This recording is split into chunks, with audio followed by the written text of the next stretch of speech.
Aberdeen make it 7 wins out of 7. They continue their 100% winning record and they go level with Celtic at the top of the Scottish Premiership table after a 3-2 win against Hearts. Welcome back, guys, to Fog Football. It's finished at Pittodrie, a 5-goal thriller. Aberdeen 3, Hearts 2. I don't want to sound like Philippe Clement here with the excuses, but I'm not sure how Hearts didn't win that game.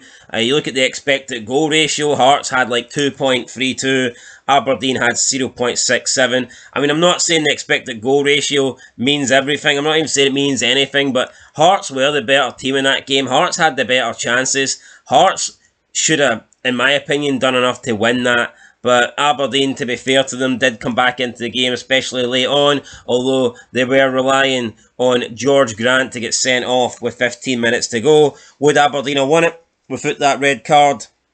I'm not entirely convinced.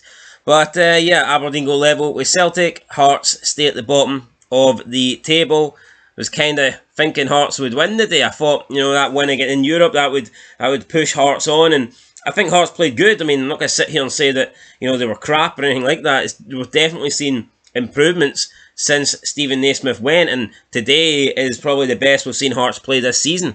It was a good performance, but in the end, it just wasn't good enough to beat Aberdeen, who continue to win.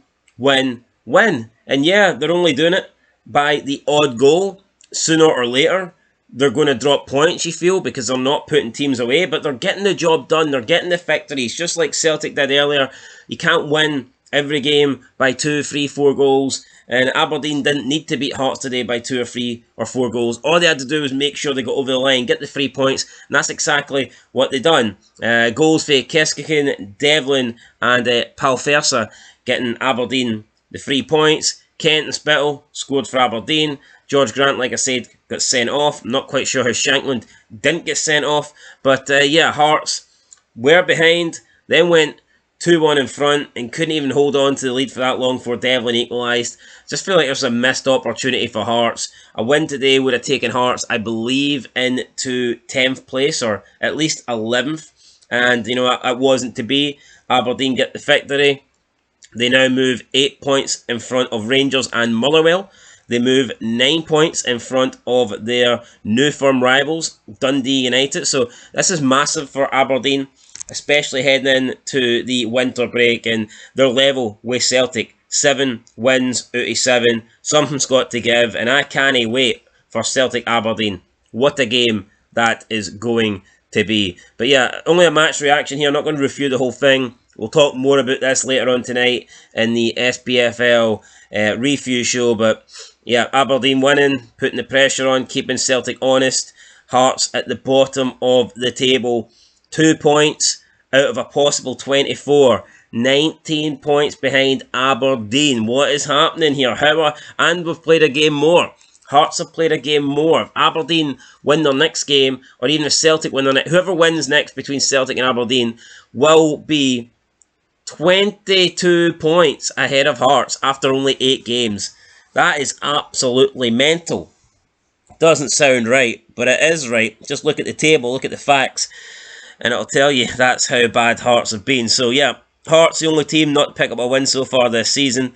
Aberdeen, I mean, credit to them. Credit to them. And you've got Alan Shearer coming out saying that he thinks they can win the title. He's convinced they can win the title. You know what? For the good of Scottish football, I truly hope that Aberdeen are up there. I hope come the end of the season, it's neck and neck, and I hope Aberdeen are fighting out for this title. I just don't see it. I do think they'll fall away. I do think they'll begin to drop points. But I hope I'm wrong. I hope I'm wrong. I was kind of hoping they'd drop points today. Didn't happen. Maybe they'll drop points next week. But right now, they're doing what Celtic are doing. Maybe not as convincingly, but they've still got a 100% record. And you know, that's amazing, considering where they were last year. And you look at the shambolic season that they had. So, you know what? Respect to Aberdeen. Great season so far. Also in the semi-finals of the Scottish League Cup. Still in the Scottish Cup, of course. I mean, who knows? Aberdeen could be looking at some silverware this season and potentially even a second place, maybe a miracle. Maybe they could be looking at a title. Could you imagine? I think they're guaranteed third though. And if Aberdeen can even, you know, win a cup and finish third, like what a tremendous year that would be for them. considering how bad last year was. So, yeah, lots of respect. Jimmy Thielen, what a guy, what a job he's doing. And Hearts need to get a new manager in. No, nothing against Liam Fox today, though. I can't blame Liam Fox. But we just need to start building for the future. And we need to appoint someone over this winter break. It has to happen. I'm excited to see who we can get in. Also, maybe a little bit nervous because the last thing we want is another bad appointment, because that sets you back a couple of years 100%. So Hearts need to get this right. Hopefully they can. But today, Aberdeen got it right. 3-2. And that is it. Rangers playing later on, last game of the weekend. It's Rangers versus St Johnstone. Then the SPFL review show will be out. And I believe Big Stevie Cool might be back tonight. Although, if St Johnstone beat Rangers, I'm willing to bet my life that he won't be back. He'll be taking another day off. So we'll see tonight. Review show, looking forward to it. Lots of great action. I also want to talk about Dundee and Kilmarnock from yesterday, because that game was absolutely mental, and the pressure that is just mounting on Sir Davy Gray. So, guys, that's it. Catch you later on. Till next time. Peace.